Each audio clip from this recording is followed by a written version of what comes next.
Kannur vision success സ്റ്റോറിയിലേക്ക് പ്രിയ പ്രേക്ഷകർക്ക് ഹൃദ്യമായ സ്വാഗതം. സക്സസ് സ്റ്റോറി ടീം എന്നുള്ളത് വോളിബോൾ ഇതിഹാസം ജിമ്മി ജോർജിൻ്റെ മണ്ണിലാണ്. മലയോരത്തിൻ്റെ മണ്ണിൽ ഞങ്ങൾ എത്തിയിരിക്കുന്നത് ഒരു ഒറ്റയാൻ പട്ടാളത്തിൻ്റെ അരികിലേക്കാണ്. കേരള പോലീസിൽ സിവിൽ പോലീസ് ഓഫീസർ മുതൽ അങ്ങോട്ട് SP റാങ്കിലുള്ളവർ വരെയുള്ള പോലീസ് ഉദ്യോഗസ്ഥർക്കെല്ലാം ദീർഘകാലം 3 പതിറ്റാണ്ടിലേറെ കാലം പരിശീലനം നൽകിയ CI കുട്ടിച്ചൻ്റെ വീട്ടിലാണ് ഞങ്ങളുള്ളത്.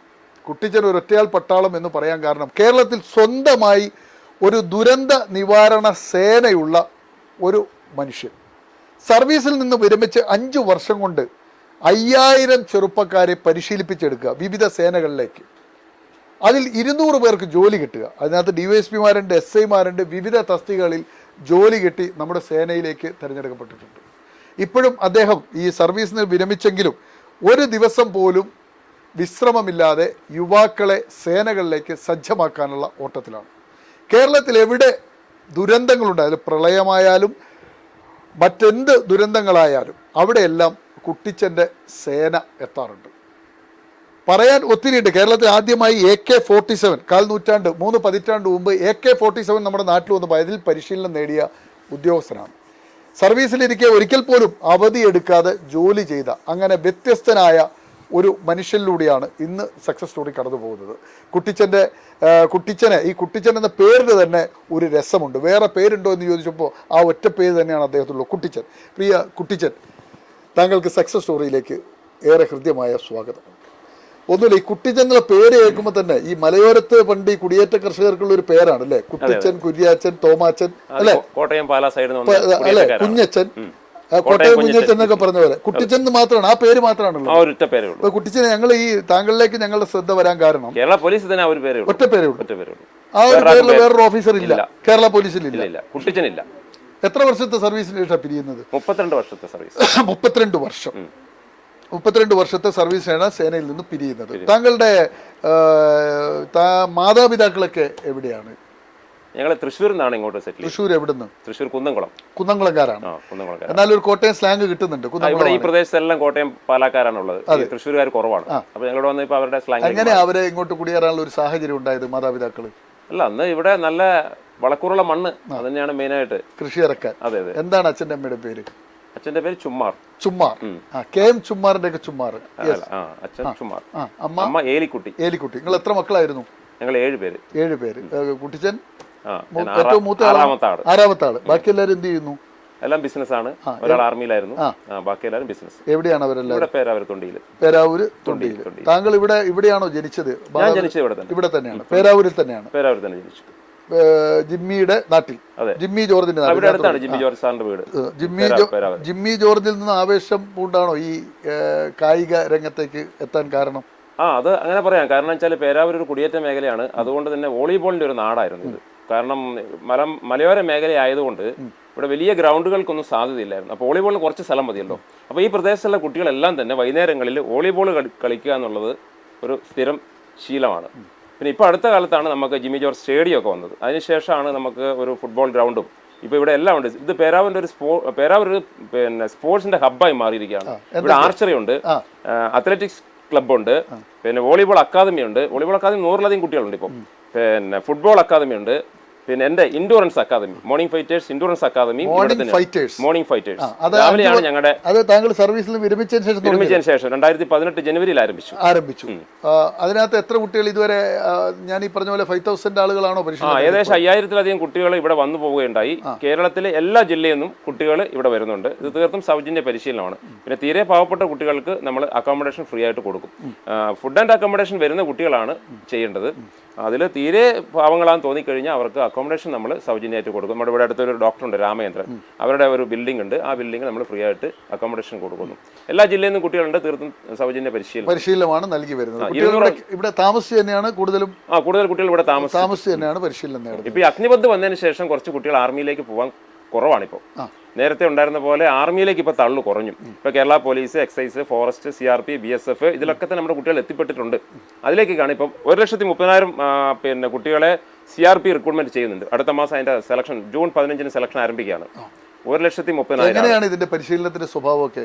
നമ്മൾ 6:30 മുതൽ 8:30 വരെയാണ് ഫിസിക്കൽ ട്രെയിനിങ്, 10 മണി മുതൽ 1 മണി വരെ ഇൻഡോർ സബ്ജക്റ്റ് എഴുത്ത് പരീക്ഷയ്ക്കുള്ള പരിശീലനം കൊടുക്കും. അപ്പം പിന്നെ കുട്ടികൾ ഇവിടെ വന്ന് താമസിച്ച് അവർ രാവിലെ എൻഡുറൻസിന് 6:30 എന്ന് പറയുമ്പോൾ 6:15 ഗ്രൗണ്ടിലെത്തണം. അത് കഴിഞ്ഞ് 8:30 വരെ അത് ചെയ്യുക. പിന്നെ 10 മണിക്ക് അന്നേരം ബ്രേക്ക് ആവും. 8:30 ബ്രേക്ക് ആയി കഴിഞ്ഞാൽ എത്രയും പെട്ടെന്ന് കുളിക്കുക. ഇവിടെ പുഴയൊക്കെ സൗകര്യമുണ്ട്.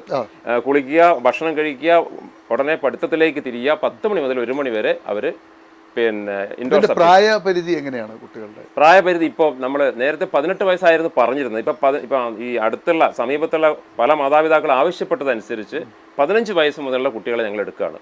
15 വയസ്സിലുള്ള കുട്ടികൾ ഇപ്പം തന്നെ അവർ പരിശീലനം, അവർക്ക് ജോലിയേക്കാൾ ഉപരി അവർക്ക് ലൈഫിനൊരു ഓർഡർ ഉണ്ടാവും.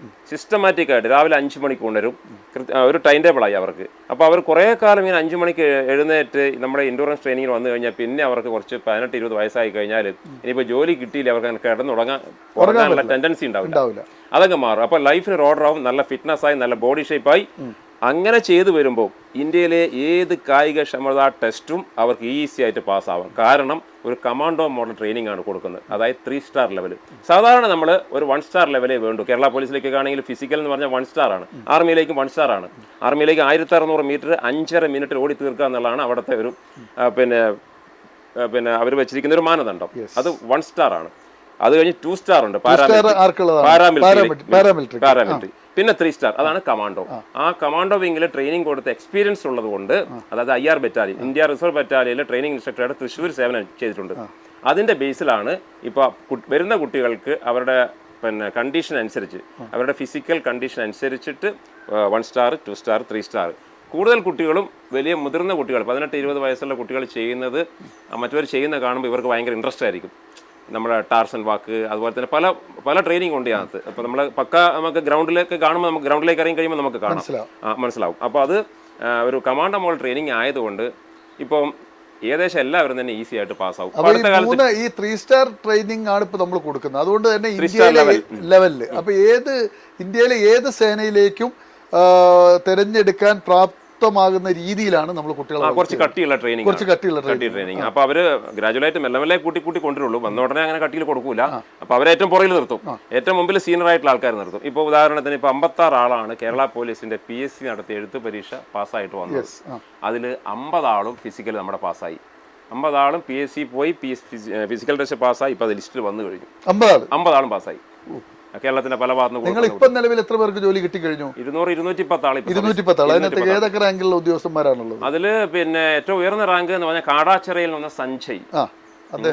അദ്ദേഹം ഡയറക്ടർ DYSP ആയിട്ട് CRP-യിൽ UPSC-യിൽ പരീക്ഷ പാസ്സായി വന്നതാണ്. അപ്പോൾ കാടാച്ചിറ കണ്ണൂർ അന്വേഷിച്ചപ്പം അവർ അവിടുന്ന് ആരൊക്കെ DYSP-മാർ ഇങ്ങോട്ട് പറഞ്ഞു വിട്ടു. അപ്പോൾ ഇവിടെ വന്ന് പരിശീലനം നേടി ഡയറക്ടർ DYSP ആയിട്ട് ഇപ്പം ട്രെയിനിങ് ചെയ്തുകൊണ്ടിരിക്കുന്നു. മറ്റൊരു കുട്ടി ഫോറസ്റ്റ് റേഞ്ചർ ആയിട്ട്, തളിപ്പറമ്പ് എന്നൊരു കുട്ടിയാണ്. അവന്റെ പേര് അഭിമന്യു. ഫോറസ്റ്റ് റേഞ്ചർ ആയിട്ട് അങ്ങനെ പോയി. അവർ രണ്ടും ഗസറ്റഡ് പോസ്റ്റാണ്. പിന്നെ ഇപ്പൊ അടുത്ത കാലത്തായിട്ട് ഒരു ആൺകുട്ടിയും 2 പെൺകുട്ടികളും ഡയറക്ടർ SI-മാരായിട്ട് സെലക്ഷൻ ഇപ്പൊ ലിസ്റ്റിൽ വന്നിട്ടുണ്ട്. അവരുടെ ട്രെയിനിങ് ഉടനെ ആരംഭിക്കും. അതുകൂടാതെ കുട്ടികളാണ് അത് ഇവിടെ തന്നെ പേരാവൂർ സറൗണ്ടിങ്. അതായത് ഒരാള് കൊട്ടിയൂരാണ്, 2 ആള് ഇവിടെ മണത്തണ സൈഡിലാണ്, ഇവിടെ അടുത്താണ്. അങ്ങനെ 3 പേര്. ബാക്കി കുറേ കുട്ടികൾ. പിന്നെ ഞാൻ ഇതിന്റെ കൃത്യമായ കണക്കുകളൊന്നും സൂചിപ്പിക്കാറില്ല. ആരെയും ബോധിപ്പിക്കേണ്ട ആവശ്യമില്ല. ഒരു പൈസ ആരോടും വാങ്ങിക്കുന്നില്ല. താങ്കളുടെ പെൻഷൻ തുകയെന്ന് വലിയൊരു തുക ഈ സൗജന്യ പരിശീലനത്തിന് വേണ്ടി ചെലവാക്കി എന്നെല്ലാം കേട്ടിട്ടുണ്ട്. അത് അങ്ങനെ കുറച്ച് പൈസ എന്തായാലും നമുക്ക് പോകും. കാരണം നമുക്ക് എന്നെ സംബന്ധിച്ചൊരു പാഷനാണ്. ഒരു പാഷൻ, ഒരു വിഷൻ, ഒരു മിഷൻ. അങ്ങനെയാണ് മുമ്പോട്ട് കൊണ്ടുപോകുന്നത്. ട്രെയിനിങ് എനിക്ക് താല്പര്യമുള്ള വിഷയമായിരുന്നു. അപ്പോൾ അതിന് വെച്ചാൽ രാവിലെ വരുമ്പോൾ ഈ കുട്ടികൾ എപ്പോഴും എക്സസൈസ് ചെയ്ത് കഴിഞ്ഞ ഉടനെയാണ് ഫുഡ് കഴിക്കേണ്ടത്. ഒരിക്കലും ഈ കുട്ടികൾ അങ്ങനെ കഴിക്കില്ല. ഇവർ ഈ ട്രെയിനിങ് എല്ലാം കഴിഞ്ഞാൽ പിന്നെ പുഴയെ ചാടി അതിൽ മെല്ലെ വീട്ടിലെത്തുള്ളൂ. അപ്പോൾ എനിക്ക് തോന്നി ഇത് ശരിയാവില്ല. അപ്പോൾ അവർ വളരണമല്ലോ. ഇത് എക്സസൈസ് മാത്രം പോരാ, നല്ല ഉറക്കവും നല്ല ഫുഡും വേണം. നന്നായിട്ട് വെള്ളം കുടിക്കണം. അപ്പോൾ എങ്ങനെ ഫുഡ് കഴിക്കണം, എത്ര കലോറി ഭക്ഷണം കഴിക്കണം, ഇതിനെല്ലാം ക്ലാസ് ഉണ്ട്. അതെല്ലാം കൃത്യമായിട്ട് പറഞ്ഞു കൊടുക്കും. അപ്പോൾ ഞാൻ തന്നെ ഒരു ഗ്ലാസ് പാലും ഒരു മുട്ടയും സൗജന്യമായിട്ട് രാവിലെ മുതൽ ആദ്യകാലത്ത് കൊടുത്തോണ്ടിരുന്നു. അന്ന് തുടക്കത്തിൽ 6 കുട്ടികളായിരുന്നു തുടങ്ങിയത്. ആദ്യം തുടങ്ങിയപ്പോൾ 6 കുട്ടികളാണ്. പിന്നെ അത് 60ലേക്ക് മാറി. പിന്നെ കൂടിയപ്പോഴത്തേക്കും എനിക്ക് ഇവർക്ക് ഫുഡ് കൊടുക്കാൻ പറ്റാതെ വന്നു. സാമ്പത്തിക പ്രശ്നങ്ങളൊക്കെ വന്നു. പിന്നെ ആഴ്ചയ്ക്ക് 2 ദിവസം ഇവർക്ക് ഞാൻ എങ്ങനെയെങ്കിലും അഡ്ജസ്റ്റ് ചെയ്തിട്ട് ഭക്ഷണം കൊടുക്കും. പിന്നെ ഇപ്പം 300 കുട്ടികളാണ് ഇപ്പൊ ഏകദേശം അക്കാദമിയിലുള്ളത്. രാവിലെ പരിശീലനത്തിന് ഒരു കുട്ടി നമ്മുടെ അടുത്തൊരു 15 വയസ്സുള്ള കുട്ടി എത്തിയാൽ അവരുടെ പരിശീലനം ആദ്യ ഘട്ടം എന്താണ്? നിങ്ങൾ ഈ 3 3 സ്റ്റാർ ലെവൽ എന്ന് പറയുമ്പോൾ ആ ലെവലിലേക്ക് എങ്ങനെ കടന്നു പോകുന്നു? അത് എല്ലാവർക്കും വേണ്ടത് രാവിലെ വന്നു കഴിഞ്ഞാൽ ഒരു റൗണ്ട് അവർ നടന്നു, അത് കഴിഞ്ഞിട്ട് സ്ട്രെച്ചിങ് എക്സസൈസ് മസ്റ്റാണ്. കാരണം നമുക്ക് തന്നെ അറിയാം, ഇപ്പം പട്ടിയായാലും പൂച്ചയായാലും രാവിലെ എഴുന്നേറ്റ് കൈയും കാലൊക്കെ വലിക്കുന്ന കാണാം. അവർക്ക് അതിനുള്ള ഒരു അറിവ് ദൈവം കൊടുത്തിട്ടുണ്ട്. നമ്മളെ മനുഷ്യരതൊന്നും ചെയ്യില്ല. ചില കുട്ടികൾ ഒറ്റ ഓട്ടം ഓടും, ഗ്രൗണ്ടിൽ ഒരു അന്തം വിട്ട് ഓടും. അപ്പോൾ അത് നമുക്ക് ഇഞ്ചുറി വരാനുള്ള സാധ്യതയുണ്ട്. അപ്പോൾ ഒരു സ്ട്രെച്ചിങ്, പിന്നെ കുറച്ച് വാർമിംഗ് എക്സസൈസ്, പിന്നെ കുറച്ച് ബ്രീത്തിങ് എക്സസൈസ്, പിന്നെ നമ്മൾ എന്ത് ചെയ്യുക വെച്ചാൽ മസിൽ സ്ട്രെങ്തനിങ് എക്സസൈസ് കൊടുക്കും. അത് ഗ്രൂപ്പായിട്ടും കൊടുക്കും, അല്ലാതെയും കൊടുക്കും. എന്നിട്ട് അതിൽ നിന്ന് കുട്ടികളെ മാറ്റി പിന്നെ കൂടുതൽ ട്രെയിനിങ് വേണ്ടവർക്ക് കൂടുതൽ ട്രെയിനിങ് അങ്ങനെ കൊടുക്കും. അതായത് 3 സ്റ്റാർ ലെവലിലേക്ക് പോകേണ്ടവരുണ്ടാവും. കാരണം ഇപ്പോൾ തണ്ടർ ബോൾട്ടിലേക്കുള്ള ഇപ്പോൾ സെലക്ഷൻ കഴിഞ്ഞു. ഏകദേശം 10-70 കുട്ടികൾ തണ്ടർ ബോൾട്ടിലേക്ക് ഇപ്പം സെലക്ഷൻ്റെ കഴിഞ്ഞ് നിൽക്കുകയാണ്. അവരെല്ലാം തന്നെ 3 സ്റ്റാർ ലെവലിലുള്ള ട്രെയിനിങ് ആണ് അവർക്ക്. അതിനകത്ത് നിങ്ങളുടെ കുട്ടികൾ എത്ര പേരുണ്ട്? അവർ 70 പേരുണ്ട്. നിങ്ങൾ പരിശീലിച്ച 70 പേരുണ്ട്. തണ്ടർ ബോൾട്ടിലേക്ക് ആയിട്ടില്ല, സെലക്ഷൻ കഴിഞ്ഞിട്ടില്ല. അതിന്റെ സെലക്ഷൻ നടന്നുകൊണ്ടിരിക്കുന്നു, ഫിസിക്കൽ കഴിഞ്ഞ് നിൽക്കുന്നു. ഫിസിക്കലിൽ പാസ്സായി 70 പേരുണ്ട്. അത് 70 പേര് ആദ്യത്തെ 5 കിലോമീറ്റർ ഓട്ടം പാസ്സായി, പിന്നെ എഴുത്ത് പരീക്ഷയും കടന്നു. ഇനി അവർക്ക് പക്ക 3 സ്റ്റാർ ലെവലുള്ള ഫിസിക്കൽ 8 ഐറ്റം കൊടുക്കും. 8 ഐറ്റം 100 മീറ്റർ ഓട്ടം. അപ്പൊ സാധാരണ കേരള പോലീസിന് വേണ്ടത് 100 മീറ്റർ ആണെങ്കിൽ 12 സെക്കൻഡാണ്, അല്ല 14 സെക്കൻഡാണ് വേണ്ടത്. ഇവർ കമാൻഡോസിന് 12 സെക്കൻഡ് ഓടി തീർക്കണം, എന്നാലേ 3 സ്റ്റാർ ലെവലിൽ വരുള്ളൂ. അത് കഴിഞ്ഞാൽ പിന്നെ അവർക്കൊരു പിന്നെ ഇത് കൊടുക്കും, high jump, long jump, 1500 metre ഓട്ടം, pull up, rope climbing, cricket ball. ഇപ്പൊ ക്രിക്കറ്റ് ബോൾ സാധാരണ അത് ദൂരം കൂടുതൽ എത്തിക്കുക എന്നുള്ളതാണ്. 1 സ്റ്റാർ ആണെങ്കിൽ 60 മീറ്റർ മതി. 3 സ്റ്റാർ അതിന്റെ ലക്ഷ്യം എന്താണ്? നമ്മുടെ കയ്യിലുള്ള സാധനം എറിയാനുള്ളതാണോ? അത് അവിടെ പിന്നെ കൈയുടെ പവർ മനസ്സിലാക്കുക എന്നുള്ളതാണ്. പിന്നെ പുള്ളപ്പൊക്കെ ആണെങ്കിൽ 8 എണ്ണം മതി കേരള പോലീസിന്. ഇവർക്ക് 10 പിന്നെ വെരി ഗുഡ്, 15 ആയെങ്കിൽ ഔട്ട്സ്റ്റാൻഡിങ്, അങ്ങനെ 3 സ്റ്റാറിലേക്ക് 1 സ്റ്റാർ 2 സ്റ്റാർ ഇങ്ങനെ ലെവലിലേക്ക് പോകും. അപ്പോൾ അവർ കൂടുതൽ ദൂരം കവർ ചെയ്യുക, അല്ലെങ്കിൽ കൂടുതൽ ദൂരം ചാടുക, ഇതൊക്കെ ചെയ്യുമ്പോൾ അനുസരിച്ച് നമ്മളെ റാങ്കിൽ വ്യത്യാസം വരും.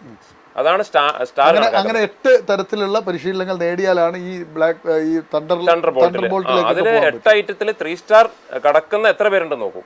ആ 3 സ്റ്റാറിൽ എത്തുന്ന എല്ലാവർക്കും എന്തായാലും സെലക്ഷൻ കിട്ടും. എല്ലാവർക്കും 3 സ്റ്റാറിൽ എത്താൻ പറ്റും. ഇപ്പൊ ക്രിക്കറ്റ് ബോൾ, അപ്പൊ എന്ത് മാനദണ്ഡത്തിൽ അവർ വെച്ച് നിൽക്കുക? 60 മീറ്റർ ആണ് 1 സ്റ്റാർ.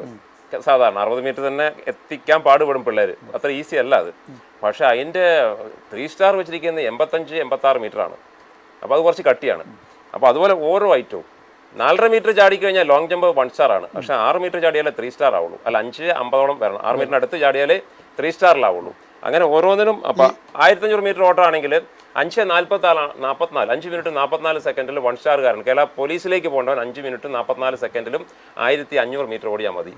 പക്ഷേ 5 മിനിറ്റിൽ താത്തി ഓടിയാൽ മാത്രമേ 3 സ്റ്റാറിൽ എത്തുള്ളൂ.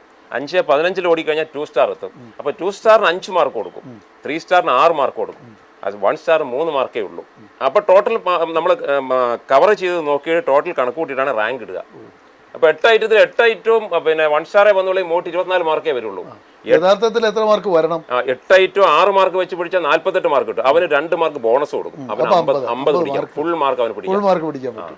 ഇതാണ് അതിന്റെ ക്രൈറ്റീരിയ. നമ്മൾ ഇന്നത്തെ ഈ ന്യൂ ജനറേഷന്റെ ഒരു സ്വഭാവം ഭയങ്കര അലസതയാണ്. ഇന്നത്തെ ജനറേഷനെ പഠിപ്പിക്കുന്നത് ഈ മൊബൈലിൽ ഈ യൂട്യൂബർമാരും അങ്ങനെയൊക്കെ പറഞ്ഞ ഒരു അലസത മൊത്തത്തിൽ പിടികൂടിയ ഒരു കാലഘട്ടത്തിലൂടെ നമ്മൾ കടന്നു പോകുന്നത്. അപ്പോൾ യുവാക്കളുടെ ഇത്തരം പരിശീലനങ്ങളോടുള്ള ഒരു മനോഭാവം എന്താണ്? വന്നിട്ട് പെട്ടെന്ന് ഇട്ടേച്ചു പോകുന്ന ആളുകളുടെ എണ്ണം കൂടുതലാണ്. ഇഷ്ടം പോലെ ഉണ്ട്. അവരുടെ വിചാരം ഇത് ഈസി ആയിട്ട് ചെയ്യാൻ പറ്റും എന്നുള്ളതാണ്. ഇത് പടിപടിയായിട്ട് നമ്മൾ ഈ കായികക്ഷമത എന്ന് പറയുന്നത് പടിപടിയായിട്ട് നമ്മൾ റെഡിയാക്കി എടുക്കണം നമ്മുടെ ശരീരത്തിന്. ഒറ്റ സ്ട്രെച്ചിൽ വന്നിട്ട് നമുക്ക് നമ്മുടെ ശരീരം ഓക്കെ ആക്കാൻ പറ്റില്ല.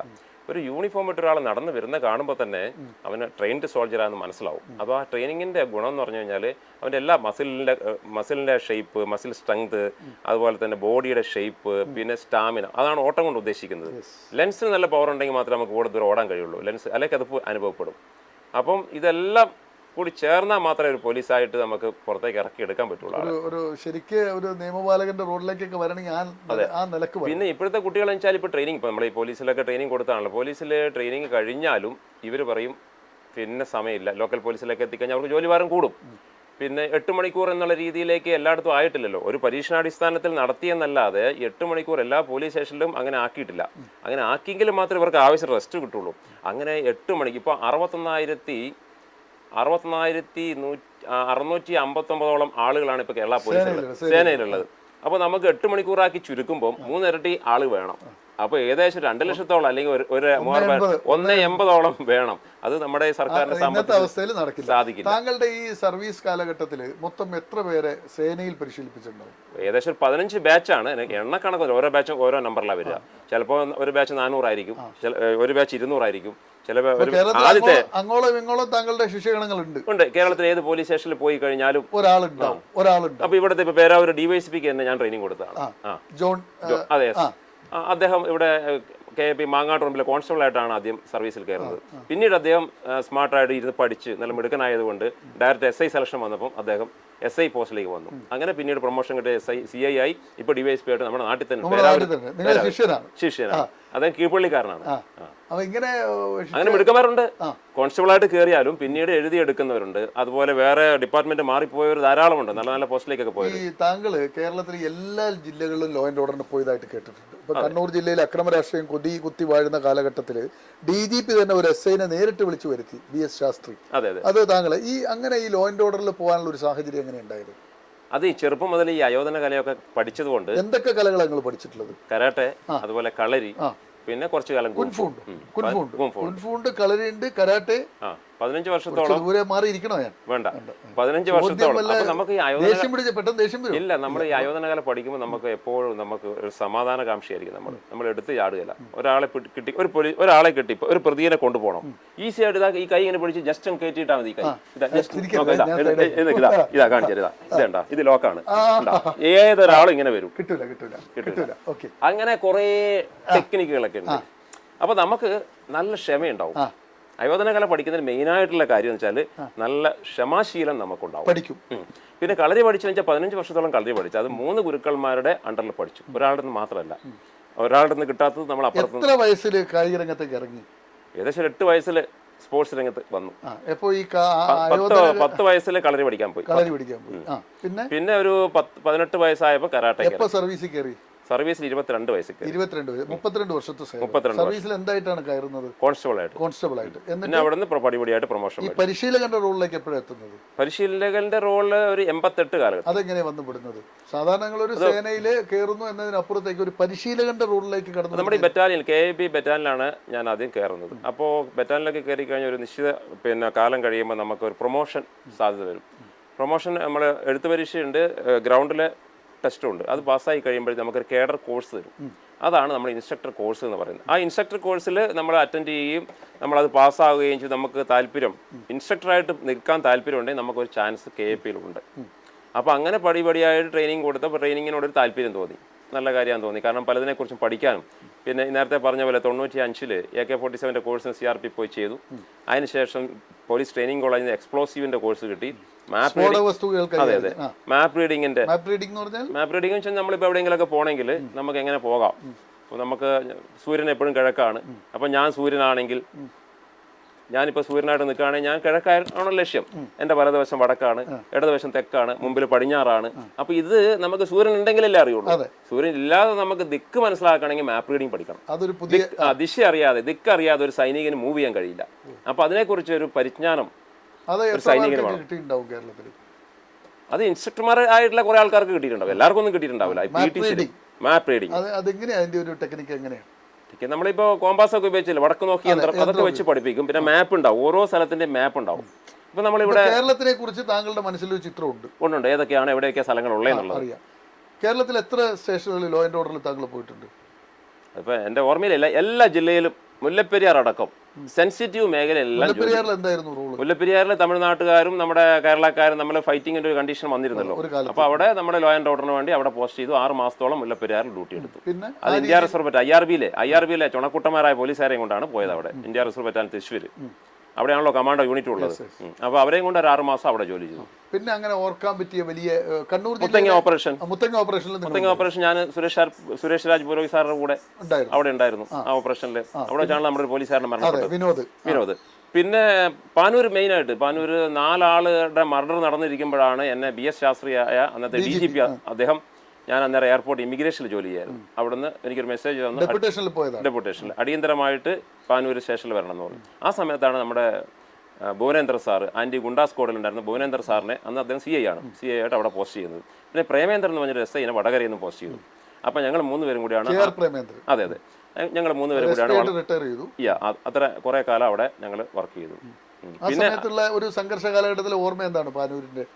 അല്ല, അവര് നേർക്കുനേർ പോരാട്ടമൊക്കെ എന്തിനും നമ്മൾ തയ്യാറായിട്ടായിരുന്നു ആ സമയത്ത്. നേർക്കുനേർ എല്ലാ അക്രമികളും ബോംബും വടിവാളും ഒക്കെ ആയിട്ടാണല്ലോ നടക്കുന്നത്. അതെ, പലരും നിങ്ങളുടെ ആയുധങ്ങൾക്ക് പരിമിതിയില്ലേ? അതെ, നമ്മൾ അന്ന് തോക്കുണ്ടായിരുന്നു. തോക്ക പിസ്റ്റൾ എടുക്കാതെ നമ്മൾ പുറത്ത് പോകുന്ന പ്രശ്നമില്ല. പിസ്റ്റൾ ലോഡഡ് ആയിരിക്കും അന്നേരം. അതല്ലാതെ പിന്നെ വെറുതെ കാണാൻ കൊണ്ട് പോകുന്ന പ്രശ്നമൊന്നുമില്ല. പിന്നെ നമ്മൾ വെടി വെച്ചിട്ടുണ്ടോ? ഇല്ല, വെടി വെക്കേണ്ട ആവശ്യം വന്നില്ല. മണിമുട്ടിക്കുന്ന് ഒരു രാഷ്ട്രീയക്കാരെ പിടിക്കുന്ന സമയത്ത് അവര് പിടിച്ചു. കൊളവല്ലൂർ പോലീസ് സ്റ്റേഷൻ ലിമിറ്റില് അവിടെ എല്ലാം സംഘർഷ മേഖലയാണ്. അങ്ങനെ തിരിച്ചു വരുന്ന സമയത്ത് ബോംബ് എറിഞ്ഞു. ഇലക്ട്രിക് പോസ്റ്റ് തട്ടി നമ്മുടെ വണ്ടിക്കൊന്നും പറ്റിയില്ല. പിന്നെ ഈ കലശങ്ങൾ ഉത്സവമായിട്ട് ബന്ധപ്പെട്ട് പിന്നെ പാറാട്ട് ജംഗ്ഷനിൽ വെച്ചിട്ട് അവർ ബോംബ് എറിഞ്ഞു. അവിടെ BJP CPM സംഘടന നടക്കുന്ന സമയത്ത് ഞാനിവിടെ പിന്നെ ഇവിടെ കതിരൂര് ഡ്യൂട്ടിയിലായിരുന്നു. എരുവെട്ടി ഉത്സവത്തിന് അവിടെ ഡ്യൂട്ടിയിലായിരുന്നു. അവിടുന്ന് പെട്ടെന്ന് അങ്ങോട്ട് പോയി. അപ്പോൾ അവർ ബോംബെറിഞ്ഞു. ഞങ്ങൾ തിരിച്ച് അങ്ങോട്ട് കല്ലെറിഞ്ഞു. അന്നത്തെ CPM ആൾക്കാരുടെ വീട്ടിൽ വെച്ച് നമ്മളിങ്ങനെ പ്രതികളൊക്കെ പിടിക്കുകയുണ്ടായി. എങ്ങോട്ടെങ്കിലൊക്കെ ഓടിപ്പോകില്ല ആൾ. അപ്പം ആരുടെ വിടാൻ നമുക്കറിയില്ല, എവിടെയായാലും നമ്മൾ പിടിക്കുക എന്നുള്ളതാണ്. അങ്ങനെ പലരെയും അങ്ങനെ നേരിട്ടുള്ള സംഘർഷങ്ങൾ ഇഷ്ടംപോലെ ഉണ്ടായിട്ട് അതിനെപ്പോലെ പിന്നെ അതുപോലെ തന്നെ ഇത് കലാപത്തിന്റെ സമയത്ത് അങ്ങോട്ട് പോയിട്ടില്ല, പൂന്തറയ്ക്ക് പോയിട്ടില്ല. അതിപ്പോൾ നമ്മുടെ ബാബറി മസ്ജിദ് പൊളിച്ചപ്പം പിന്നെ ഇവിടെ 92 ഡിസംബർ 6 കുറേ കാലം കാസർഗോഡ് ഡ്യൂട്ടി വന്നു. കമ്മ്യൂണൽ ഇഷ്യൂ വന്നതുകൊണ്ട് അവിടെ കുറേ കാലം എടുക്കേണ്ടി വന്നു. പിന്നെ കാഞ്ഞങ്ങാട്, കോഴിക്കോട് മാറാട് കലാപം. ഇങ്ങനെ സെൻസിറ്റീവ് മേഖലയിൽ നമ്മളെ സംബന്ധിച്ച് ഇത്രയേ ഉള്ളൂ. എവിടെ വിളിച്ചാലും നമ്മൾ റെഡി. സർവീസിൽ ലീവ് തീരെ എടുത്തിട്ടില്ല എന്നൊക്കെ പറയുന്നു. ലീവ് പൊതുവെ ഒരു 400ഓളം ലീവ് ബാക്കിയാക്കിയിട്ടാണ് ഇറങ്ങിപ്പോയത്. ഹാഫ് പേ ലീവ് എടുക്കാൻ കഴിഞ്ഞില്ല. പിന്നെ നമ്മൾ ഇവിടെ 2015 തോന്നുന്നു നമ്മുടെ കാവേരി പ്രശ്നം കൊടുമ്പിരി കൊണ്ടിരിക്കുന്ന സമയത്ത് പിന്നെ നമ്മുടെ 100ഓളം ടൂറിസ്റ്റ് ബസ്സുകൾ ബാംഗ്ലൂർ കുടുങ്ങിപ്പോയി ഓണത്തിന്റെ സമയത്ത്. അവർ ഓണത്തിന് വരേണ്ടതായിരുന്നു. അപ്പോൾ DGP വിളിച്ചു. KP4 കമാൻഡറുമായിട്ട് ബന്ധപ്പെട്ട് കുറേ ആൾക്കാരെ അയക്കണം എന്ന് പറഞ്ഞു. ആ കൂട്ടത്തിൽ ഞാനും ഇൻസ്പെക്ടർ റാങ്കിലുള്ള ഞാനും കൂടി 10-200 പോലീസുകാരെയും കൊണ്ട് പോയി. നമ്മുടെ മാണ്ഡ്യ മുതൽ അങ്ങോട്ട് ബ്ലോക്കായിരുന്നു. ബ്ലോക്കൊക്കെ മാറ്റി ഞങ്ങൾ പിന്നെ പാണ്ഡവപുര പോലീസ് സ്റ്റേഷനിൽ ഞങ്ങൾ അവിടെ എത്തുകയും അവിടെയാണ് ഏറ്റവും സംഘർഷം നടന്നത്. അവിടെയൊക്കെ അടിച്ചൊതുക്കി കൃത്യമായി നമ്മുടെ കേരളത്തിലേക്കുള്ള ബസ്സുകൾ കോൺവേ ആയിട്ട് 5-8 ബസ് പോകുമ്പോൾ നമ്മുടെ പോലീസ് ബസ് അതിൻ്റെ ഇടയിൽ ഒരു ഏറൊക്കെ വരുന്നുണ്ട്. ഒന്നും സുരക്ഷിതമായിട്ട് അവരെ കൂട്ടുപുഴ പാലം കടത്തി ഞങ്ങൾ. അങ്ങനെ ഒരുപാട് ഡ്യൂട്ടികൾ പറഞ്ഞു. എനിക്ക് എല്ലാം ഓർമ്മയിൽ വരുന്നില്ല. ഒരുപാട് ഡ്യൂട്ടികൾ നമ്മൾ ഇതിൻ്റെ ഒന്നും കണക്ക് വെക്കാറില്ല. എവിടെ എപ്പോഴും നമ്മൾ റെഡി. അതാണ് നമ്മുടെ റിട്ടയർ ചെയ്തതിന് ശേഷം ഇങ്ങനെ ഒരു അക്കാഡമി തുടങ്ങാനുള്ള ഒരു മാനസികാവസ്ഥ എങ്ങനെയാണ് ഉണ്ടാകുന്നത്? അത് എനിക്ക് അറിയുന്നൊരു തൊഴിൽ. അപ്പോൾ എൻ്റെ നാട്ടിലെ കുട്ടികൾക്ക് ഒരു പ്രചോദനമാകട്ടെ, അവർക്കൊരു ജോലി കിട്ടുക എന്നുള്ളതാണ് എൻ്റെ ലക്ഷ്യം. അപ്പോൾ എനിക്ക് ശരിക്കും ഞാൻ ട്രെയിനിങ് ഇൻസ്ട്രക്ടറായിട്ട് കുറേ കോഴ്സൊക്കെ ചെയ്തു. അപ്പോൾ എനിക്ക് അറിയുന്നൊരു ജോലിയാണല്ലോ ഇത്. അപ്പം സാധാരണ രീതിയിൽ കേരള പോലീസിലേക്കുള്ള ഫിസിക്കലിനൊക്കെ പോയി കഴിഞ്ഞാൽ ഏത് ഫിസിക്കലായാലും ഒരു 100 പേര് പങ്കെടുത്ത് കഴിഞ്ഞാൽ 30 പേര് 40 പേരൊക്കെ പാസ്സാവുള്ളൂ. അപ്പോൾ അത് പോരാ. നമ്മുടെ അക്കാദമിയിൽ നമുക്ക് അറിയുന്നൊരു പണിയാണല്ലോ ഇത്. അപ്പോൾ എന്തുകൊണ്ടാണ് ഇവർ പാസ്സാകാത്തത്? അപ്പോൾ അവരുടെ ഫിസിക്കൽ കണ്ടീഷൻ ഒന്ന് സ്ട്രോങ് ആക്കി കഴിഞ്ഞാൽ ഇവരെല്ലാവർക്കും പാസ്. അപ്പോൾ അതിന് ഉദാഹരണമാണ് ഇപ്പോൾ 56 ആൾ വന്ന് 50 പാസ്സായത്. അപ്പം അതാണ്. അപ്പോൾ നമുക്ക് അറിയുന്നൊരു തൊഴിൽ നമ്മുടെ നാട്ടിലെ കുട്ടികൾക്ക് അല്ലെങ്കിൽ ആവശ്യക്കാർക്ക്, ഏത് നാട്ടിൽ നിന്നും ആയിക്കോട്ടെ, ആവശ്യക്കാർക്ക് പറഞ്ഞു കൊടുക്കുക. അവരെ ഒരു ജോലിയിൽ എത്തുക, ഒരു കൈത്താങ് സഹായം. അതാണ് ലക്ഷ്യം. ഈ ദുരന്ത നിവാരണ സേന എന്താണ് അതിന്റെ പേര്? ആ സേനയുടെ പേരെന്താണ്? Morning fighters insurance academy. നമ്മുടെ അക്കാദമിയാണ് രൂപീകരിച്ചത്. അത് 2019. എങ്ങനെയാ അത് രൂപീകരിക്കാനുള്ള സാഹചര്യം? അത് നമ്മുടെ അന്നത്തെ വെള്ളപ്പൊക്കം വന്നു കഴിഞ്ഞപ്പോൾ കുറേ കുട്ടികൾ ഇങ്ങനെ പറഞ്ഞു, സാർ നമുക്ക് നമുക്കിത് എന്തെങ്കിലുമൊക്കെ ചെയ്യണം എന്നുള്ള രീതിയിൽ കുട്ടികൾ സംസാരിച്ചപ്പം ഒരു ടീം ചാലക്കുടിക്ക് ആദ്യമായിട്ട് പോയി.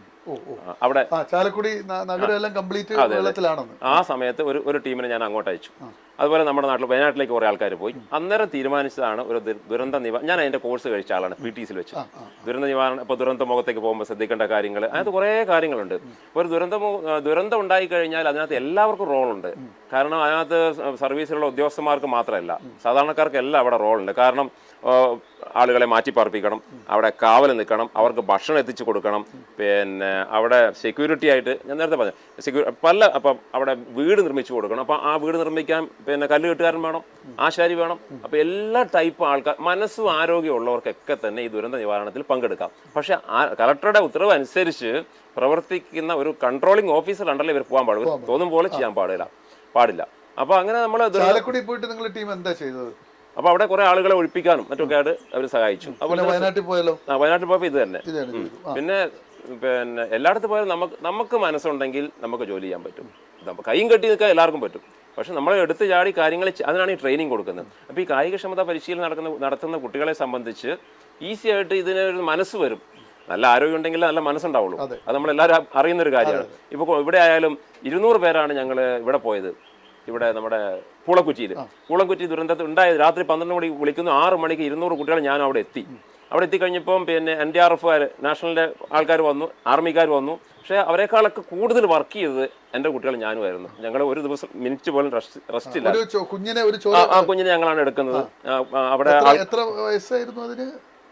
എനിക്ക് തോന്നുന്നു 1.5 വയസ്സ് അത്രയും ഉണ്ടാവും, 1.5 വയസ്സ് 2 വയസ്സ് താഴെ, അത്ര എനിക്ക് ഓർമ്മയില്ല.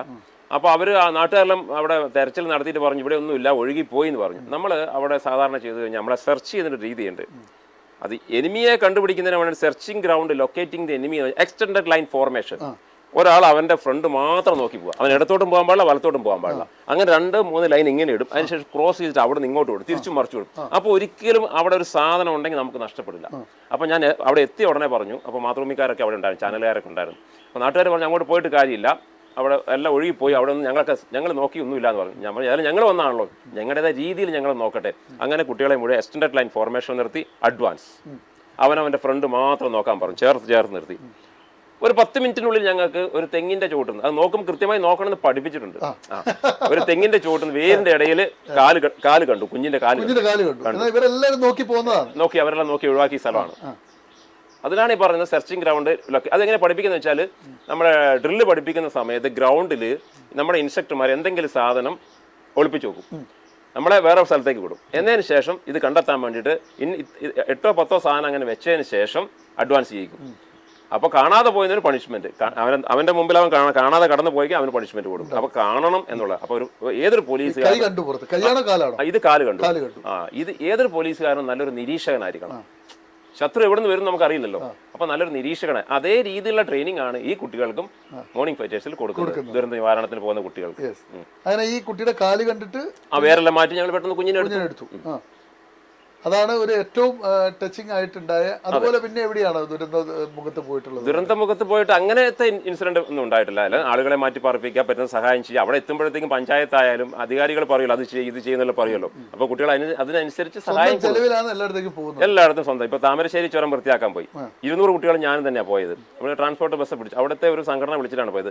അവർ ആ ബസ്സിന്റെ 3 ടൂറിസ്റ്റ് ബസ്സിന്റെയും ഒരു ട്രാൻസ്പോർട്ട് ബസ്സിന്റെ പൈസ അവർ കൊടുത്തു, വേറെ ഒന്നുമില്ല.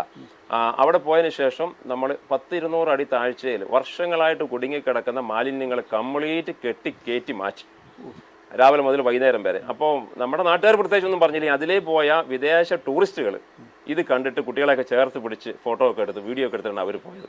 അവർ കൊണ്ടുവന്ന ബിസ്ക്കറ്റും വെള്ളമെല്ലാം എൻ്റെ കുട്ടികൾക്ക് കൊടുക്കുകയുണ്ടായി. അപ്പോൾ അങ്ങനെ ഒരുപാട് കാര്യങ്ങൾ, ഇതൊന്നും നമ്മൾ കണക്ക് വെക്കാറില്ല ഇതിനൊന്നും. അല്ല, ഇത് കണക്ക് വെച്ച് ആളുകളോട് പറഞ്ഞാലാണ് മറ്റു മനുഷ്യർക്കും ഇത്തരം ബോധമുണ്ടാകുക. ഇപ്പം നമ്മൾ സർവീസിൽ നിന്ന് വിരമിച്ച ആളുകൾ, വെറുതെ വീട്ടിലിരിക്കുന്ന ആളുകളുണ്ട്, ചിലർ കച്ചവടം ചെയ്യാൻ പോകും, ചിലർ അങ്ങനെ പല പരിപാടി. പക്ഷെ നിങ്ങൾ സർവീസിന് വിരമിച്ചിട്ടും സേവനത്തിന്റെ വഴിയിലേക്കാണ് ഇപ്പോഴും പോയിക്കൊണ്ടിരിക്കുന്നത്. പിന്നെ പലർക്കും അസുഖങ്ങൾ വരും. നിങ്ങൾക്കും അസുഖങ്ങളൊക്കെ വന്നിട്ടുണ്ടെന്ന് പറഞ്ഞു. ഒരുപാട് അസുഖങ്ങൾ, കാഴ്ച നഷ്ടപ്പെട്ടു തോന്നി. 3 പ്രാവശ്യം ഹാർട്ട് അറ്റാക്ക് വന്നു, 2004 വന്നു, 2005 വന്നു. എല്ലാം അല്ലാതെ മനസ്സിലാകാത്തത് ഇത്രയും ആരോഗ്യത. ഇപ്പൊ 60 വയസ്സ് കഴിഞ്ഞിട്ട് കാണുമ്പോൾ ഒരു 30 വയസ്സുകാരന്റെ ചുടുകുറുക്കിലായിരിക്കുന്നത്. അതെന്തുകൊണ്ടായിരിക്കും അങ്ങനെ വരുന്നുണ്ടാകുക? അസുഖം ഇതൊക്കെ പാരമ്പര്യമായിട്ടൊക്കെ കുറെ രോഗങ്ങൾ വരുമല്ലോ. അറ്റാക്കൊക്കെ വരുന്നത് എന്നെ സംബന്ധിച്ച് എൻ്റെ ഒരു ഇത് ഡോക്ടർ പറഞ്ഞത് പാരമ്പര്യമാണ്. 2004-ലും 2005-ലും 2018-ലും വന്നു. 2020-ലാണ് 2 കണ്ണിന് കാഴ്ച പോയി. ആൻജിയോപ്ലാസ്റ്റി. എത്ര സ്റ്റെന്റ് ഉണ്ട്? 3 സ്റ്റെന്റ്. 3 സ്റ്റെന്റ് ഉണ്ട്. എന്നിട്ടാണ് ഈ പരിശീലനം ഇപ്പോഴും നടത്തുന്നത്. അതെ. അതിന് തടസ്സമൊന്നുമില്ല. ഇല്ല. ഇപ്പോൾ ഇവിടെ അടുത്ത കാലത്തോടെ ട്യൂമർ വന്നു, ട്യൂമർ എടുത്ത് മാറ്റി. ട്യൂമറും വന്നു. അതിപ്പോ അധികമായില്ല, 2 മാസമായുള്ളൂ. നമ്മൾ വിഷമിച്ചിട്ട് പേടിച്ചതുകൊണ്ട് നമ്മൾ ഒരു ദിവസം പോലും കൂടുതൽ ജീവിക്കുന്നില്ല. കാഴ്ച പോയ സംഭവം എങ്ങനെയാണ്? കാഴ്ച പോയത് അത് ഡോക്ടേഴ്സ് പറഞ്ഞത് ഹാർഡ് എക്സസൈസ് ചെയ്തിട്ടാണെന്നൊരു സംശയം പറഞ്ഞു. റെറ്റിന ഡിറ്റാച്ച്മെന്റ്, 2 കണ്ണിനും അങ്ങ് കാഴ്ച പോയി. അപ്പൊ കൊറോണ വൈകുന്നേരം ആയപ്പോ കുറേശ്ശെ കുറഞ്ഞു വന്നു. എന്നിട്ട് എപ്പോഴാ പൂർണ്ണമായിട്ടില്ല? അതായത് നേരം വിളിക്കുമ്പോഴത്തേക്കും കംപ്ലീറ്റ് ഇല്ലാതായി. ആദ്യമൊക്കെ ഒരു പേടി തോന്നി. പിന്നെ മകള് അടുത്തുണ്ടായിരുന്നു, നല്ല ധൈര്യം തന്നു. കുറച്ച് കളരിയിലൊക്കെ പോയതാണല്ലോ. അപ്പൊ കളരിയിൽ പോയിട്ട് നമ്മൾ കണ്ണ് കെട്ടിയിട്ടൊക്കെ പ്രാക്ടീസ് ചെയ്യും സാധാരണ മൂവ്മെന്റ്സ്. നമ്മളെ ഈ സൗണ്ട് കൊണ്ട് ആളുകളെ അല്ലെ ശത്രു അടുത്ത് വരുന്നുണ്ടെന്ന രീതിയിലൊക്കെ ഫൈറ്റ് ചെയ്ത്. അപ്പോൾ ആ ഒരു പിന്നെ കുറച്ച് യോഗയൊക്കെ പഠിച്ചിട്ടുണ്ട്. അപ്പോൾ യോഗയിലും ധ്യാനത്തിലേക്കൊക്കെ പോയി പ്രാർത്ഥിച്ചു നന്നായിട്ട്, ഏകാഗ്രതയോടെ ഇരുന്നു. ഇപ്പം കണ്ണില്ലാത്തവരോട് ജീവിക്കുന്നുണ്ട്. അപ്പോൾ നമ്മളെക്കാളും ബുദ്ധിമുട്ടുന്നവരെ കുറിച്ചാണ് എപ്പോഴും ചിന്തിച്ചത്. അപ്പോൾ ഈ ട്യൂമർ വന്നപ്പോൾ ഞാൻ അങ്ങനെ തന്നെയാണ് ചിന്തിച്ചത്. അപ്പൊ അങ്ങനെ പിന്നെ ഇപ്പം ഹൃദ്രോഗത്തെ അതിജീവിച്ചു, കാഴ്ചയില്ലായ്മയെ അതിജീവിച്ചു, ട്യൂമറിനെ അതിജീവിച്ചു. 3 പ്രതിസന്ധി ഘട്ടങ്ങളിലൂടെ കടന്നുപോയി. അപ്പൊ ഈ ദുരന്ത നിവാരണ സേനയുടെ ഒരു പ്രവർത്തന രീതികൾ എങ്ങനെയൊക്കെയാണ്? അതിന്റെ ആളുകൾ എങ്ങനെ വിളിച്ചാലാണ് പോവുക? അതിന്റെ ഒരു സ്വഭാവം എങ്ങനെയാണ്? നമ്മളെ ദുരന്തം എന്ന് മാത്രമല്ല നമ്മൾ ലക്ഷ്യമിടുന്നത്, സാധാരണക്കാരുടെ കണ്ണീർ ഒപ്പുക എന്നുള്ളതാണ് ഒരു സൈനികന്റെ ഉത്തരവാദിത്വം. അപ്പൊ നിങ്ങളെ ഈ ശിക്ഷകണങ്ങളെല്ലാം ഒരു സൈനികന്റെ മനസ്സിലാണ് വളർന്നു വരുന്നത്. അതെ അതെ. അപ്പൊ അവര് എവിടെ സങ്കടമുണ്ടോ അവിടെ പറഞ്ഞിട്ട് അവിടെ ഓടി എത്തണം. അപ്പൊ നമ്മൾ എപ്പോഴും സന്ദേശം കൊടുക്കും. ഒരു ബാച്ചിന് ട്രെയിനിങ് കൊടുത്തു കഴിയുമ്പോൾ അവർ പാസ് ഔട്ട് ആയിട്ട് പോകുന്ന സമയത്ത് നമ്മൾ അവർക്കൊരു സന്ദേശം ഉണ്ടാവും. അവർ ബുക്ക്ലെറ്റ് അടിക്കുമല്ലോ. അപ്പോൾ ആ ഫ്രണ്ട് പേജിൽ ഓഫീസർ കമാൻഡിങ് എന്നുള്ള രീതിയിൽ CIക്ക് ഓഫീസർ കമാൻഡിങ് എന്നാണ് പറയുക, കമ്പനി കമാൻഡർ അല്ലേ അങ്ങനെ പറയും. അപ്പോൾ നമ്മളൊരു സന്ദേശം കൊടുക്കും. അതിനകത്ത് നമ്മൾ എപ്പോഴും പറയും, മറ്റുള്ളവന്റെ കണ്ണീര് വീഴുന്നിടത്ത് ഓടിയെത്തുക. അവർക്ക് ദുരന്തം വേണമെന്നില്ല, ദുരന്തം വേണം. അതെ, അവർക്ക് പിന്നെ ഒരു സഹായമായിട്ട് ഓടിയെത്തുക. അങ്ങനെ പോകുന്ന സമയത്ത് ചിലപ്പോൾ മരണം വരെ നമുക്ക് സംഭവിക്കാം. അതിനൊരു സുഖമുണ്ട് മറ്റുള്ളവർക്ക് വേണ്ടി മരിക്കുമ്പോൾ. അതിൽ നമ്മൾ അനുഭൂതി കണ്ടെത്തുക എന്നുള്ളതാണ്. പെൺകുട്ടികളും ആൺകുട്ടികളും ഉണ്ട്. 300 പേരിൽ 40 പെൺകുട്ടികൾ, 40 പെൺകുട്ടികൾ, ബാക്കി ആൺകുട്ടികളും ഉണ്ട്. ഈ ഇപ്പൊ പറഞ്ഞല്ലോ ദുരന്തമില്ല. അപ്പൊ പാവപ്പെട്ടവന് വീട് നിർമ്മിക്കണം എന്ന് പറഞ്ഞാൽ ഉണ്ടാവും, ഒരു റോഡ് നിർമ്മിക്കണം എന്ന് പറഞ്ഞാൽ അവിടെ നിങ്ങൾ ഉണ്ടാവും. ഇപ്പൊ ദുരന്തമൊക്കെ നടന്നെടുത്ത് അതെല്ലാം നമ്മൾ ചെയ്തു കൊടുത്തിട്ടുണ്ട്. റോഡ് ക്ലിയർ ചെയ്ത് കൊടുത്തു, പൊളിഞ്ഞു പോയ വീട് നമ്മൾ സപ്പോർട്ട് ചെയ്ത് കൊടുത്തിട്ടുണ്ട്. ആരാണോ വിളിക്കുന്നത്, ആര് സഹായം ചോദിച്ചാലും അത് കേരളത്തിൽ എവിടെയായാലും പോകും, നമ്മളെത്തും, നമ്മൾ സഹായിക്കും. നിങ്ങളുടെ ബാല്യകാലം പഠനം എവിടെയായിരുന്നു? ഈ ഇവിടെ പേരാവൂർ സെന്റ് ജോസഫ് ഹൈസ്കൂളിൽ. അത് കഴിഞ്ഞ് പാരലൽ കോളേജിൽ, അതും പിന്നെ സെക്കൻഡ് ഹാർട്ട് കോളേജ് ഇവിടെ തൊണ്ടിയിൽ. എവിടെയാണത്? തൊണ്ടിയിൽ ഇവിടെ നമ്മുടെ ടൗണിൽ തന്നെ. പേരാവൂരിന്റെ ചരിത്രമല്ല, പേരാവൂരിന്റെ കാര്യം പറയുമ്പോൾ പേരാവൂർ ഹൈസ്കൂൾ ഇരിക്കുന്ന തൊണ്ടിയിലാണ്. പേരാവൂരും തൊണ്ടിയും നമ്മൾ 1 കിലോമീറ്റർ ഡിസ്റ്റൻസ് ആണ്. ഇപ്പൊ അടുത്ത കാലത്താണ് പേരാവൂർ ഡെവലപ്പ് ആയത്. നേരത്തെ തൊണ്ടിയാണ് ടൗണ്.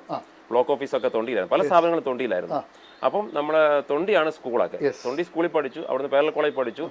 പോലീസിൽ കയറിയതിനു ശേഷം മൈസൂർ യൂണിവേഴ്സിറ്റിയിൽ ഡിഗ്രിക്ക് പഠിച്ചു. ഇങ്ങനെയാ പോയത്. അപ്പം ഈ ചെറുപ്പകാല ജീവിതമൊക്കെ എങ്ങനെയായിരുന്നു? അന്നേ സമ്പന്നമായ ഒരു അന്തരീക്ഷം ഉണ്ടായിരുന്നു. സാമ്പത്തിക മക്കളല്ലേ നിങ്ങൾ? 7 മക്കള്. ഇല്ലാത്ത സാധാരണ ഒരു കുടുംബമായിരുന്നു. കർഷകർ, കൂലിപ്പണിക്കാർ. അപ്പൊ അവിടെ നിന്നാണ് പിന്നെ പടിപടിയായിട്ട് അച്ഛനൊക്കെ മെല്ലെ ബിസിനസ്സിലേക്ക് കടന്നു, ജ്യേഷ്ഠന്മാർ ബിസിനസ്സിലേക്ക് കടന്നു. അവിടുന്ന് പിന്നെ പടിപടിയായിട്ട് വളർന്നു. ആ ജീവിതകാലം എങ്ങനെയാണ് ഓർമ്മയിൽ? ശരിക്കും പറഞ്ഞു കഴിഞ്ഞാൽ നല്ലോണം കഷ്ടപ്പെട്ട് തന്നെയാണ് നമ്മൾ കടന്നു വന്നത്. രാവിലെ പിന്നെ എത്ര ബുദ്ധിമുട്ടായാലും, കാരണം 6-ആമനാണല്ലോ. 6-ആമൻ. അതെ അതെ. അപ്പൊ മൂത്തവർക്കല്ലേ കുറച്ച് പണി. അവർക്ക് തീരെ വിദ്യാഭ്യാസം കുറവായിരുന്നു. കാരണം പഠിക്കാനുള്ള സാഹചര്യം ഉണ്ടായിരുന്നില്ല. കാരണം വീട്ടിൽ പട്ടിണിയാകുമ്പോൾ പഠിക്കാൻ പറ്റില്ലല്ലോ. അപ്പോൾ അങ്ങനത്തെ ഒരു കാലഘട്ടത്തിലാണ് നമ്മൾ കടന്നു വരുന്നത്. എത്ര ബുദ്ധിമുട്ടിയാലും രാവിലെ കളരി പോകുമായിരുന്നു. അത് കഴിഞ്ഞ് കളരിയായിട്ട് ടച്ച് വരാൻ കാരണം അത് അയോധന കലയോടുള്ള ഒരു താല്പര്യം. എവിടെയായിരുന്നു കളരി ഉണ്ടായിരുന്നത്? ഇവിടെ തൊണ്ടി തന്നെ ഉണ്ട്.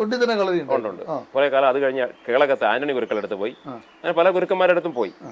അങ്ങനെ ആ കുടിയേറ്റ കാലഘട്ടത്തിലെ ഓർമ്മകൾ, മനസ്സിന് ഒരു നൊമ്പരപ്പെടുത്തുന്ന ഓർമ്മകൾ എന്തെങ്കിലും അവർക്കുണ്ട്? നമുക്ക് ചെറുപ്പകാലത്ത് ഉണ്ടാവുമല്ലോ, എനിക്കത് കിട്ടിയില്ലല്ലോ, അല്ലെങ്കിൽ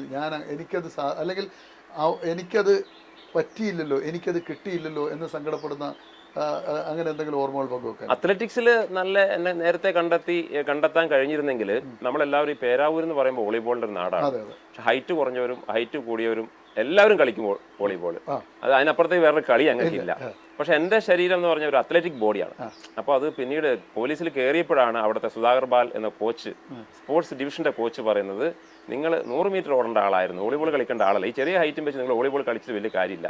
പക്ഷെ നമുക്ക് താല്പര്യം ഉള്ളതുകൊണ്ട്, നമ്മുടെ സാഹചര്യം അങ്ങനെ ആയതുകൊണ്ട്, നമ്മുടെ നാടിന്റെ ഒരു പ്രത്യേകത കൊണ്ട് നമ്മൾ വോളിബോളിലേക്ക് തന്നെ ഇറങ്ങി. ഈ ജിമ്മി ജോർജിന്റെ ഓർമ്മകളൊക്കെ എങ്ങനെയാണ് മനസ്സിലായത്? അതെ, അദ്ദേഹത്തെ പറ്റി പറയാൻ വാക്കുകളിൽ തന്നെ പറയാം. അത്രയും സൈലന്റ് ആയ ഒരു മനുഷ്യൻ, നല്ല സ്വഭാവമുള്ള ഒരാള്, നല്ല ആരോഗ്യമുള്ള, നല്ല സുന്ദരൻ. അദ്ദേഹത്തിന്റെ ബ്രദറിന്റെ കൂടെ നിങ്ങൾ വർക്ക് ചെയ്തിട്ടുണ്ടോ? ജോർജ് സാറിന്റെ കൂടെ പോലീസ് അക്കാദമിയിൽ വർക്ക് ചെയ്തു. പോലീസ് അക്കാദമിയിലായിരിക്കുമ്പോഴാണ് പിരിഞ്ഞതെന്ന് എനിക്ക് തോന്നുന്നു. അതെ, കണ്ണൂർ IG ആയിരിക്കും. റിട്ടയർമെന്റിന് കൂട്ടാനൊക്കെ പോയിരുന്നു, നാട്ടുകാരെ പോയി കൂട്ടിക്കൊണ്ടിരിക്കുകയൊക്കെ ചെയ്തിരുന്നു. കുടുംബമൊക്കെ ആയിട്ട് എങ്ങനെ? നല്ല അടുപ്പം. ഇവിടെ അടുത്തല്ലേ വീട്? അടുത്താണ്. അപ്പൊ ഇങ്ങനെ ഈ വിദ്യാഭ്യാസ കാലം ഓർമ്മയിൽ വേറെന്തെങ്കിലും? ഇല്ല, അങ്ങനെ പ്രത്യേകിച്ചൊന്നുമില്ല. നമ്മളിങ്ങനെ വളർന്നു വന്നു. ഇങ്ങനെ ഈ ജോലി ചെയ്യുന്നതിൽ ഒരു മടിയും, സാധാരണ ആളുകൾ ലീവ് എടുക്കാനൊക്കെ ആഗ്രഹം പ്രകടിപ്പിക്കുന്നു. ഇങ്ങനെ നിരന്തരമായി ജോലി ചെയ്യുന്ന ഒരാളായിട്ടാണ് കുട്ടിച്ചൻ അറിയപ്പെടുന്നത്. പല ഹയർ ഓഫീസേഴ്സും പറയുന്നത് കേട്ടിട്ടുണ്ട്. ഏത് ടൈമിൽ വിളിച്ചാലും റെഡി, നോ പറയാത്തൊരു മനസ്സ്. ഒരിക്കൽ പോലും ആരോടും നോ പറഞ്ഞിട്ടില്ലാണ് പറയുന്നത്. ഇല്ല, അങ്ങനെ ഇല്ല. അത് പിന്നെ എന്താന്ന് എനിക്ക് തന്നെ അറിയില്ല. പിന്നെ റിട്ടയർമെന്റ് ആയപ്പോഴും ഞാൻ വിചാരിച്ചു കുറെ കൂടെ കൂടുതൽ ജോലി ചെയ്യാം, കുറച്ചും കൂടി കൂടുതൽ ജോലി ചെയ്യാമായിരുന്നു. എനിക്ക് ഒറ്റ കാര്യം പറയാം, വരും തലമുറയോട് പറയാനുള്ളൂ.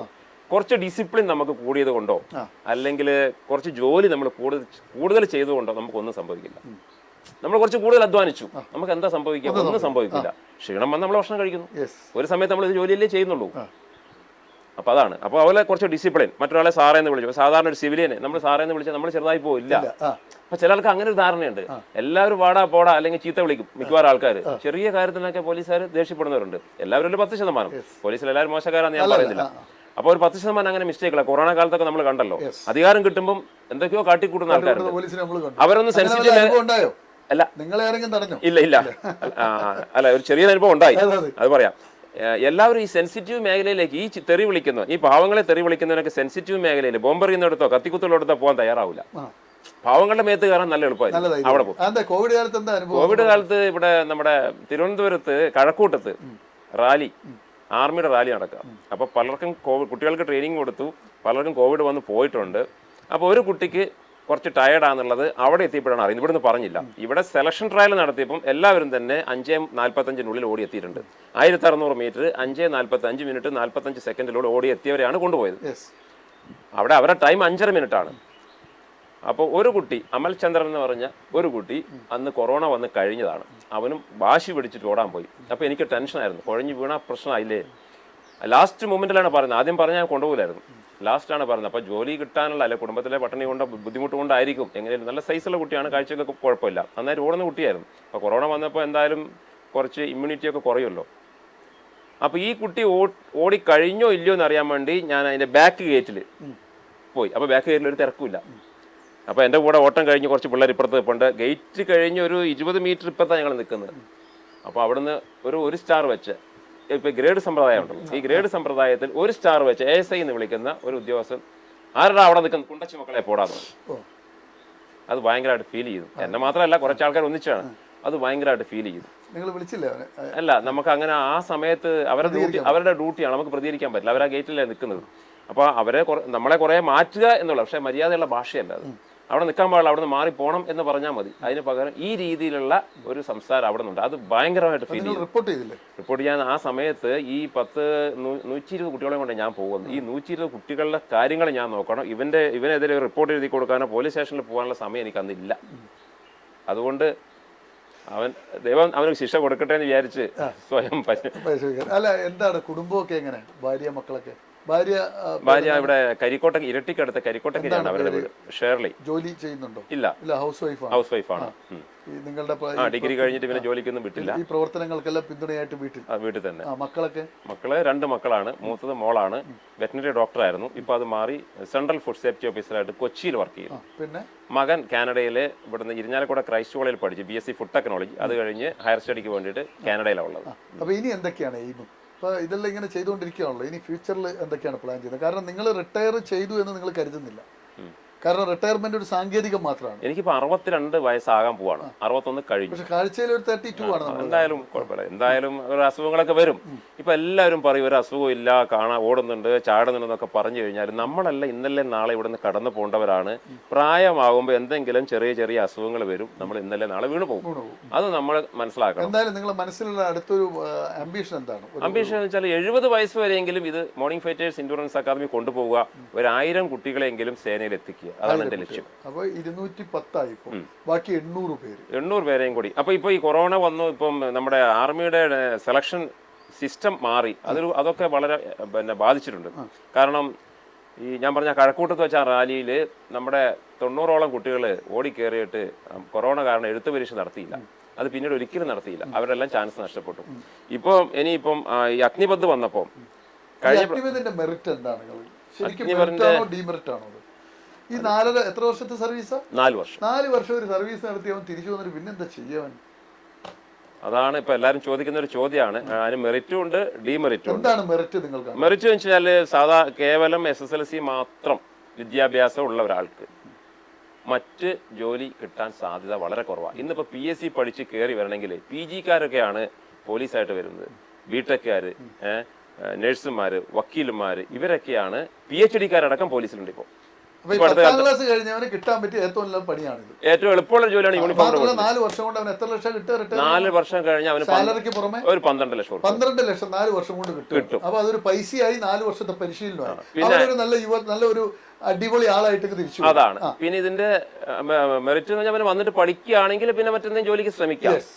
പിന്നെ ഡീമെറിറ്റ് എന്ന് പറയുന്നത് ഇവന് വന്നു കഴിഞ്ഞാൽ ജോലി കിട്ടണം എന്നൊരു നിർബന്ധം ഇല്ല. പഠിക്കാനുള്ള മനസ്സും ചിലപ്പോൾ ഉണ്ടാവില്ല. അതാണ് ഇതിന്റെ ഒരു ഡീമെറിറ്റ്. അപ്പൊ അതിനകത്ത് അതിനെ അതിജീവിക്കണം.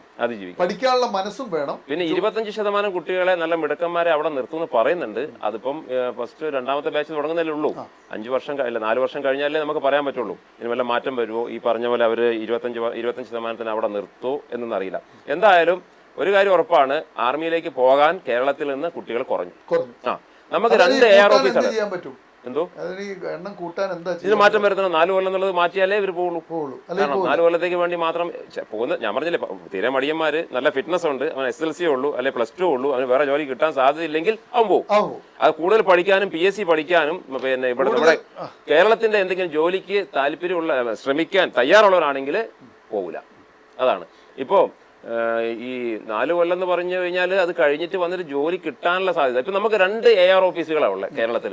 ഒന്ന് Thiruvananthapuram AR army recruitment office, ഒന്ന് കോഴിക്കോടും. ഈ 2 AR ഓഫീസിൽ കഴിഞ്ഞ വർഷത്തെ കണക്ക് നോക്കുകയാണെങ്കിൽ ഏകദേശം 1,10,000 ആളാണ് അപേക്ഷ കൊടുത്തത്. അതേസമയം ഇപ്രാവശ്യത്തെ അപേക്ഷകര് ഒരു 6,000 ഉള്ളൂ. ആകെ 1,10,000 6,000 7,000 ഉള്ളൂ. കോഴിക്കോട് 3,500 ഉള്ളൂ. അത് വെച്ചിട്ട് അപ്പുറത്തെ കണക്ക് കൊടുത്തു. അപ്പുറത്തെ കണക്ക് എനിക്ക് അറിയില്ല.